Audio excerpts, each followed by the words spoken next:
எடுத்த உடனே ஆஞ்சியோகிராம். இதில் பார்த்தீங்கன்னா ஒரு நெஞ்சு வலின்னு போகிறாங்க. நேற்று விளையாடிட்டு இருந்தேன் சார், கடைசியாக லைட்டாக நெஞ்சு வலி, ஹாஸ்பிட்டலுக்கு போனால் இசிஜி எடுத்தாங்க, இமீடியட்டாக ஆஞ்சியோ பண்ணிட்டாங்க. பைபாஸ் ஆஞ்சியோபிளாஸ்டி எப்போ பண்ணுறீங்கன்னு டேட் குறித்து கொடுத்துட்டாங்க, என்ன சார் பண்ணுறதுன்னு வராங்க. ஆக்சுவலாக வந்து ஒரு நெஞ்சு வலின்னு வரும் பொழுது அப்போ என்ன காரணத்துக்காக நெஞ்சு வலி வருதுன்னா, உங்களோட இரத்த குழாயில் வந்து அடைப்பு ஏற்பட்டிருக்கலாம். அந்த அடைப்பு இருப்பதனால் வந்து இருதயத்துக்கு வந்து இரத்த ஓட்டம் சரியாக செல்லவில்லைன்னு அர்த்தம். இதில் 80 விழுக்காடு பேஷண்ட்டுக்கு வந்து நெஞ்சு வலி ஒரு தடவை தான் வந்திருக்கும், அவங்களுக்கு வந்து எப்பொழுதும் வரவில்லை, ஒரு தடவை. இன்னொரு குரூப் ஆஃப் பேஷண்ட்டுக்கு வந்து ரொட்டீன் ஆக்டிவிட்டின்னு சொல்லுவோம். இப்போ ஒரு பேஷண்ட்டோ ஒரு நார்மல் இண்டிவிஜுவலோ எல்லாருக்கும் வந்து ஒரு ரொட்டீன் ஆக்டிவிட்டின்னு இருக்குது. என்னென்னா வீட்டில் சில வேலை செய்கிறது, பக்கத்தில் ஒரு கிலோமீட்டர் போய் ஏதாவது வாங்கிட்டு வர்றது, இது அவங்களோட ரொட்டீன் ஆக்டிவிட்டி.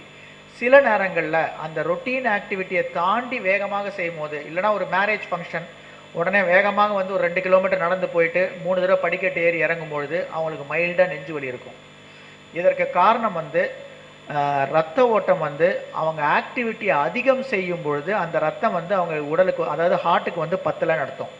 இப்படி இருக்கும் பொழுது முதல்ல நீங்கள் செய்ய வேண்டியது என்னென்னா, ஒரு மருத்துவரை பார்த்துட்டு மருந்து மாத்திரைகளை உட்கொள்ள ஆரம்பிக்கணும். அதுக்கப்புறம் வந்து உங்களை உடல் எடையை குறைக்கணும், வாக்கிங்கை மெதுவாக இன்க்ரீஸ் பண்ணணும். அதுக்கப்புறம் கொலஸ்ட்ரால், சுகர், ப்ரெஷர் இதை எல்லாத்தையும் குறைக்கணும். இதை எல்லாத்தையும் கரெக்டாக செய்த பிறகு இந்த 100லேருந்து 60% வந்து நெஞ்சுவலி இல்லாமல் ஆயிடுவாங்க. சரி, அப்படியும் நெஞ்சுவலி இருக்குது, நீங்கள் சொன்னதெல்லாம் பண்ணிட்டேன் டாக்டர், ஆனால் முன்னாடி மாதிரி என்னால் நடக்க முடியல, ஒரு 15 நிமிஷம் நடந்தால் வலி வருது, நின்றுட்டேன்னா வலி போயிடுது, அதனால் என்னால் முன்னாடி மாதிரி ஒழுங்காக இருக்க முடியல அப்படின்னு சொன்னாங்கன்னா, அடுத்தது வந்து இந்த இஇசிபி சிகிச்சை முறை. இதுதான் பார்க்க போகிறோம். இதில் வந்து அறுவை சிகிச்சை கிடையாது, ஸ்டென்ட் எதுவுமே கிடையாது. ஸோ இந்த இஇசிபி சிகிச்சை செய்து கொண்ட பிறகு இப்போ இருக்கிறதுல 90-95% வந்து வலி இல்லாமல் மறுபடியும் நார்மல் ஆகிடுவாங்க. அப்போ வந்து இந்த சர்ஜரின்றது வந்து இந்த 5 விழுக்காடு தான், அவர்களுக்கு தான் சர்ஜரி தேவைப்படும். இப்போ என்ன